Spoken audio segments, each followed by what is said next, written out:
So our geothermal program here in GSI, we're really interested in Ireland's natural geothermal resources. So geothermal energy is defined as energy stored in the form of heat beneath the surface of the earth. So that goes from just a couple of meters below in the soil right down to several kilometers deep into the bedrock. So the center of the earth is hot, right? It's 5,000 degrees plus, and that's as hot as the surface of the sun. So it's the heat is generated through decaying radioactive elements. So it's renewable. It's always, heat is always being generated and it's always being dissipated. And heat is lost from the earth to space. So the heat is lost very slowly, and this is partly due to the fact that the crust, so the thin, hard rock at the crust of the earth that we all sit and work on, it acts a little bit like a blanket. So where you have cracks in the crust, where the tectonic plates move together and move apart, this is where heat gets out easily. So this is why geothermal energy is commonly associated with volcanoes and areas where you've got high heat flux, so heat leaving the planet. However, recent advances in technology mean that we now have the means to access heat deep within the Earth's crust at places where we don't have volcanoes and we don't have really high temperature hot springs. So places just like Ireland. And on the screen there, you can see two images. The one on the left is a cartoon of all of the different types of technologies that we use to access geothermal heat in a location such as Ireland. And the temperatures and the depths there are developed to represent what we think are the deep geothermal conditions in Ireland. So I will say our shallow geothermal energy is quite well understood. We have that mapped. We have geothermal suitability maps and a homeowner's guide for people who might be interested in installing geothermal systems in their homes and businesses. However, on the deeper side of things, we don't have as good a picture of what the resource is really like or what the capabilities are. This is partly due to the fact that we don't actually have a lot of deep subsurface data onshore in Ireland. We never had a big oil and gas boom in the 60s and 70s like other places. But what we do have is we have very smart researchers. So this is image on the right is using data from geophysicists at the Dublin Institute for Advanced Studies. So what they did is they took all of the borehole data that they could get their hands on. There's only something like 22 deep borehole temperatures measurements. And then they combined it with a whole load of geophysics and other geothermal parameters, and they did a mathematical model of the thermal regime in the crust. So what you can see on the right is what we think the temperatures are like at 2.5 kilometers depth. And you can see the north lights up like a bullseye, lucky them. But we also have good potential in the southeast and the south of the country that we didn't think was there before. So this is a new picture emerging from all of the research and the R&D that's going on. And even in places like Dublin and the east coast there, where you're going to have the highest heat demand, you can see we're hitting at least 60, 70 degrees. So that puts you in the right temperature range for large scale heating projects, such as geothermal district heating. We know energy is the big one when it comes to climate change, and heat is something like 30 or 40% of our energy requirements in Ireland. And then we have electricity as well, so give us an overview first of all of where our heat resources are, underground, and sure, how we can extract them or how we can use them. Okay, so as I mentioned before, the geothermal energy resource is anything under the surface. It's any heat stored under the surface. So, basically the earth gets hotter as you go down. So if you require a high temperature for your application, so say, for example, you want to heat a lot of buildings, or you have a high heat demand in your industry, or you want to generate electricity, you're going to need a lot of heat. So you're going to need to drill deeper. If you want geothermal heat, that is. If you want to heat your own house, you may only need to go 1 or 2 meters into the subsurface. You may not even need to go into the bedrock. So there are different ways to extract the heat. The most basic way, or the most traditional way to get deep geothermal heat out of the ground, is to drill a pair of wells. We call them a doublet. One sucks heat out. The medium is water, so you're sucking out hot groundwater. You have a heat exchanger at the top, so the water never really comes into contact with the atmosphere.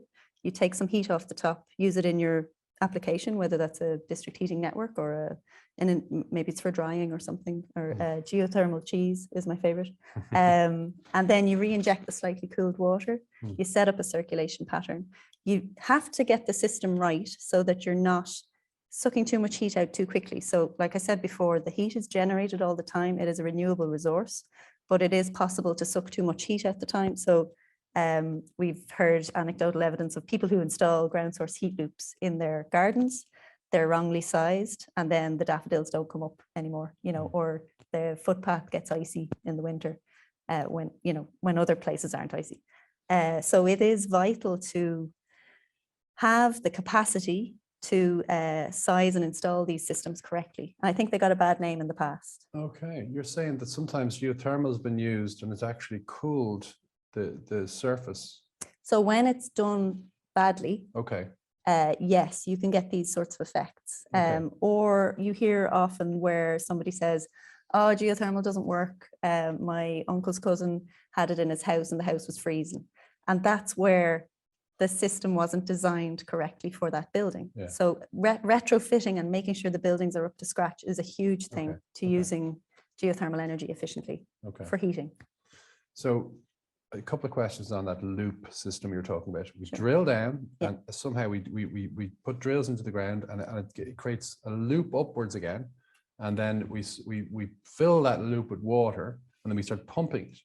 So just the engineering of that's incredible to me, you know. So first of all, the drilling down, how far, like what's a shallow core, for example, where you can get a bit of heat? What's a small one? So the technology, the drilling technology is like proven. It's been in use for decades. It's bread and butter stuff for a driller. So you just need to drill a borehole. So that's a narrow cylindrical hole right into the center of the earth, or center of the earth, right into, well, if you want, if you have the drill bits. So you drill that to the level that you want to go. So if it's say, I was talking to Owen earlier, he's thinking about getting he's going to have to know, a geothermal heat source for his house. And it really depends on the size of the building, the amount of heat that you need. So you can drill, you know, it could be 100 meters, it could be, it depends on your application, I guess. But the technology, that simple technology is basically just a water well. I get you, like a water drill, but you drill down and then how do you get that little loop and then back up again? Okay, so there's two types. The one I was talking about is called an open loop system. So you're drilling a water well and you're just pumping groundwater. That's the medium. And then you're re-injecting just groundwater and re-injecting. But there's another type, which is a closed loop system. And this is, it's newer, it's a little bit more expensive, but it's on a shallow scale, it's a U-bend. So you drill one well, and then you put in a U-bend, a very skinny U-bend into the one well. And in there you circulate a fluid that's like a hydrocarbon, so ethylene glycol or something, and that's very efficient at picking up the heat. So that just circulates in that loop, and that's a closed loop system. So that never comes in contact with the environment either. You've got some drill bit that can drill that U-shaped. No, it's one bore. You drill down once, and then the U-bit is actually the plastic pipe inside that holds the carrier fluid. So and it can pump water back up.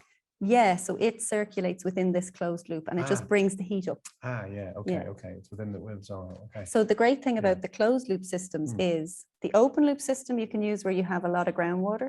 And Kate, you'll touch on groundwater. And then the closed loop system is where you don't have sufficient groundwater yield. You can still get geothermal energy. So on the heating side of it, I mean, huge amount of Ireland's energy has gone into heat, you know, most of it. It's the biggest source of energy, isn't it? It's something like 40% of energy. It is. CO2 emissions goes into heat. It's oil, it's gas, it's then people have open fires. So this is huge potential. I mean, and we're trying to insulate buildings to trap heat better, you know, and we should do that. But it's only so fast we can go with that. It's very, very slow process and it takes a long time and it's expensive. And while we're doing that, we're still going to need heat and still need hot water for our showers and everything else, and swimming pools and industrial heat. So heat's going to be a big player in the future. But you're saying that this geothermal and potentially some new technology with this closed loop system could be a game changer potentially. I think so. Well, the closed loop, open loop thing, it just shows you that where you don't have the resources for an open loop, this is all on a shallow level now, you do have the resources for a closed loop. Okay. So it just means that the resource is available everywhere. So it's every building in Ireland, there is a geothermal resource right beneath it. So if we all extracted had our own geothermal, hypothetically, we wouldn't run out of heat down there somehow. So there's a consideration. If everybody started to do it tomorrow, what we would have to have is proper subsurface management, because if you start sucking heat out of the ground, say you're doing geothermal cheese and your neighbor is just the other side of the fence, wants to heat their house. But if you're taking a huge amount of heat for your cheese, there's not that much left over for their house. So in places like Sweden and Vienna, they have these maps where you can go online and you can say, you can see where the ground source heat pumps are, and then it's planned accordingly. So in that case, maybe the homeowner, maybe the cheesemaker got there first. So this is an important consideration, because they would want to secure the heat for themselves. But then the person on the other side of the fence, they may just need to go deeper for the heat. You know, there is a piece to be done on managing. Maybe the early bird should get the worm, though. You know, the ones that get there first should get the heat, because we need to set this industry going. Yes. So a big part of a big piece of our work at the moment is we're working with our parent department. They're developing the first geothermal policy framework for Ireland. And this is the kind of discussion that we're having at the moment. We're providing scientific advice to them. And we're thinking along those lines. So that document is going to be out for consultation at the end of this year. But it's an important consideration, because nobody's going to come in and sink millions into a geothermal project if they're not assured that they're going to be able to own the resource, own the heat, and possibly sell it. Yeah, but we need to have the paperwork, the legislation in place. Yeah. That's coming potentially with the new government are putting together or something? Yeah, so it's a commitment under the Climate Action Plan, so that we are doing it, we have to do it. And the first draft of the policy framework is out the end of this year. And I think there's another 2 or 3 years before the law comes in. Even the law comes in. So it's a few years before we could potentially even see someone looking at geothermal in Ireland because of this? On a large scale. Now, on the geothermal installations are always being installed on a shallow scale. I think it's just when the cost of the project, so the deep drilling that I was describing is very expensive. It's about €1.5 million per kilometre that you want to go down. So it's just when the projects become that big and that risky. That's when you want to have all that legislation. So the big projects are potentially being held up by the legislation, but the smaller projects, that's the domestic, you know, I'm thinking of heritage buildings, for example. They're impossible to heat, you know, like without oil or gas or fossil fuels. Heat pumps are, you know, you can't get a grant for a heat pump for a heritage building. I mean, that's nearly 30% of our stock of buildings that have, you know, nice corners, things, and you can't put insulation on them. Or maybe you should in some cases, just, you know, but it's a very tricky one, you know, and so geothermal could play a big role there. Well, so, it's a resource. I guess you'd want to talk to the HVAC guys and the architects and see, is it possible? Because there is always a consideration, is the building fit for a low temperature ground source heat pump? Because it's not getting 100 degrees out of the ground. A low temperature heat. So what are we getting then? Well, I was talking on the scale of, you know, a loop in your back garden. So maybe you're abstracting groundwater that's between 10 and 12 degrees. But actually the district heating work that's going on at the moment is very interesting. And for the likes of what you're describing with the heritage buildings, if they were connected to a district heating network that had a deep geothermal source, that could be a way to do it. So how deep do we have to go to get, I mean, you need to be up to sort of 50 degrees to be, you know, to be warm in your home and getting a hot shower and that. So with your geothermal resource for district heating, you need to think around 70 to 80 degrees. That's the temperature in the ground. 70 to 80. So that's, now you have to go a long way down. Well, as the map that I showed you there, the research from Dias, 2.5 to 3 kilometers. In most parts of the country. We're talking millions though, millions and millions. We're talking millions, but the projects do pay for themselves. So you do a big group, a big catchment of areas, and you pipe heat to everyone. And we see that in other countries, of course. So geothermal district heating, if anyone's interested, do look up the Paris Basin, the Dogger Basin. Paris Basin. Because that's do they have a particular heat resource that we don't have here? Do they have geologically better off? The gradients, the rate at which the temperature increases with depth is not anything special compared to Okay, ours, very but similar. they do have quite a nice porous limestone. Okay. And the critical thing is they know a lot about it. So Okay. they had that oil gas, you know, exploration boom. Okay. They had lots of deep wells drilled. So they know, and this Yeah. is key for the developers with the writing the checks, you know, they want to Yeah. know what's down there before they drill the Yeah. wells. So because they had an oil and gas industry in France, or they had some, Yeah.